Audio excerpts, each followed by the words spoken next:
People who have type 1 diabetes, they make an additional 180 decisions every hour that other people don't. It's not fair. It's unfair for the people that have type 1 diabetes, and it's unfair for their families. This is the Mulgard family from Anita, Iowa.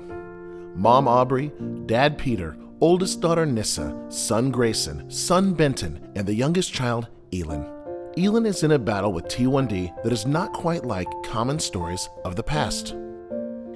So in December 2022, Elin was 8 years old. She was not feeling well, and she had gone into the pediatrician's office in rural Iowa over here where we live, and she was hoping that she didn't have what mom has, which is celiac disease. I was having really bad pain in my stomach, and I felt like I was going to throw up a lot. And I felt like sometimes it just hurt to walk sometimes because how bad my stomach pain was.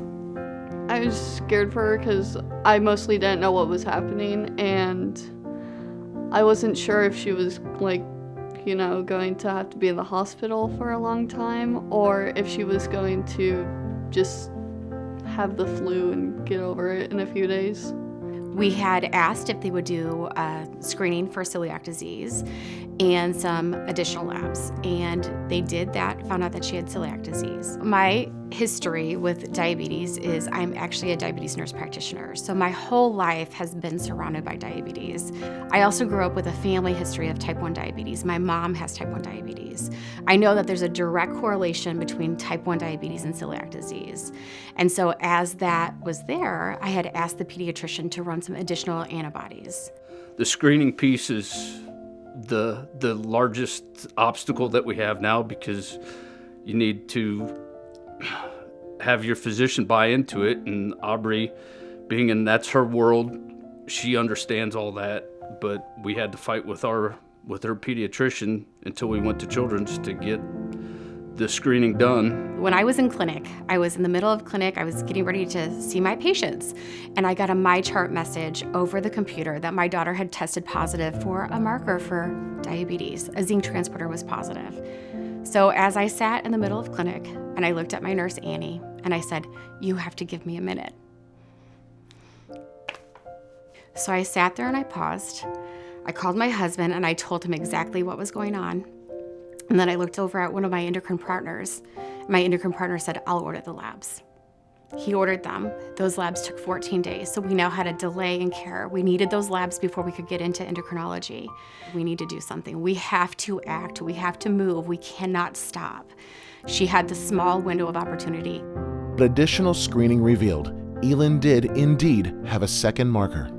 Introducing teplizumab, a T1D treatment that can actually delay the onset of insulin-required type 1 diabetes. So we get into Children's. They're not infusing teplizumab at the time.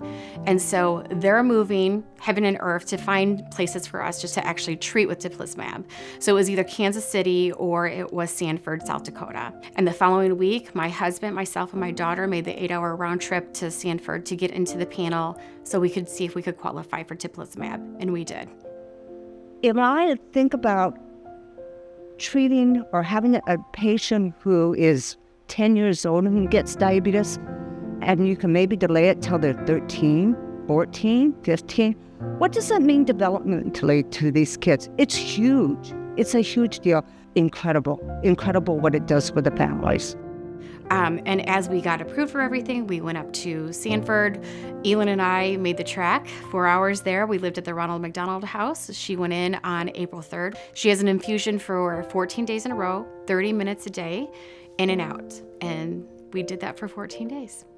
This is the very first drug that's ever been used to treat type 1 diabetes, and it slows down the attack of the pancreas. So as she was getting this infusion, it's attacking what is attacking her pancreas. And at that time, we could actually see rejuvenation, normalized blood sugars. After 30 years of development and funding through JDRF, and now available to those who have screened and tested positive with 2 markers, teplizumab is proving the mission to change the lives of innocents is being won. Elin, she's the little rock star. She's a mini Taylor Swift. She loves Taylor Swift. She is a fierce spirit. She would do anything for anybody, and she wants to help the world, and she wants to be an endocrinologist because she wants to cure diabetes. Elin is such a fun child. Her biggest delight is when she comes in and she will say, get up right next to me and say, see, I'm almost as tall as you. And it's so good to see that, she doesn't have to worry about diabetes right now. Probably her biggest thing that she always asks is, I want to be normal. I want to be like the other kids, and we have to worry about her celiac, and we have to worry about her blood sugars, but she doesn't let it get her down. I know that my mom and a lot of people are getting really close to a cure for type 1 diabetes. So JDRF is absolutely amazing. You guys are behind the research. You help fund the research. That's huge.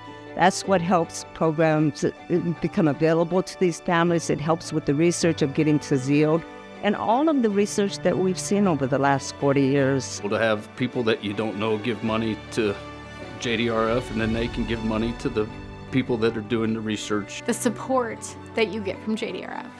I could not ask for a better team and tribe of people to belong to.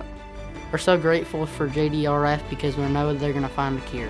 Please help us find a cure for type 1 diabetes. And the results are real. 1 year after infusion, we actually just celebrated her 1 year of having type 1 diabetes and not giving an insulin injection ever. Let's keep this going. I just want a long, healthy life.